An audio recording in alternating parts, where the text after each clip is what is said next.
Doug Urbanski is coming to the stage.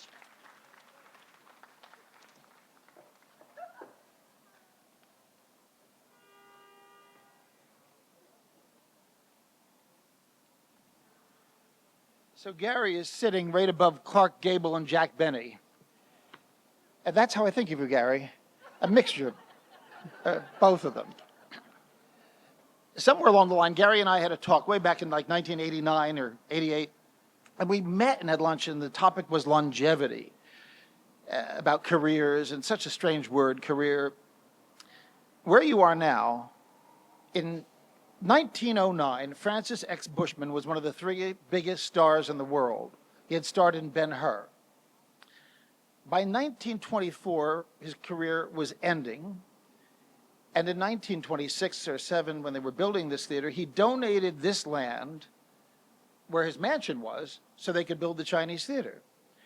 He eventually lost everything in the stock market crash, and he survived on cameo appearances and television shows for the rest of his life. So you think about careers, you think about longevity, and you think of someone like Jack Benny, who conquered films and television, or Bob Hope. Bob Hope, films, radio, vaudeville, television.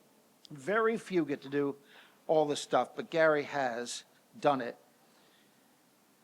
I was reading Gloria Swanson's book, weirdly enough, the other day, and she quoted something she called corny, because the ads all said Gloria Swanson is Norma Desmond, just as we would say John Barrymore is Hamlet, or Greta Garbo is Camille. Well, I'm looking at the list of Gary. What do we say? He is Winston Churchill, and he is Sid Vicious, and he is Joe Orton. He is Dracula. It's a corny thing, but he is all of these people. Alan Horn, the brilliant head of Warner Brothers, wanted Gary to be in their franchises. He wanted Gary to be in the Batman franchises. He wanted Gary to be in the Potter. He called Gary Oldman the talisman of good luck for franchise movies. And I think they made several $1 billion because he believed in this.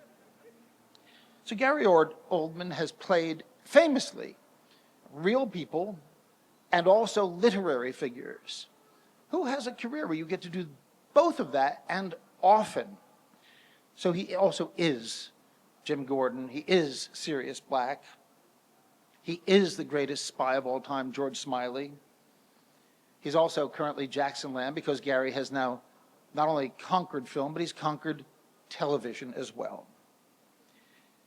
Now he's lately trying to, and succeeding at conquering theater, and very soon Gary will have, his knighthood will be official. He's had box office success, television success, awards, British Academy Awards. I think with the Churchill film, he won about 60 or 70 of every award on the planet that was available to be won. So longevity, 40 years is a very long time to have a career that sustains. And right now, it doesn't stop. The show is a success, and we even talk about other shows and other projects. 40 years. In 1 month, Gary will go to Windsor Castle, and the king will put the sword on his shoulder and give him the knighthood, which he's already gotten. It just makes it official. Today, in a theater that has been here for 100 years, almost. By the way, this theater was built to show silent films, and now it has IMAX movies. So careers may come and go, but the Chinese theater is like the knighthood. It is still here, and it is forever. So today is to honor the career.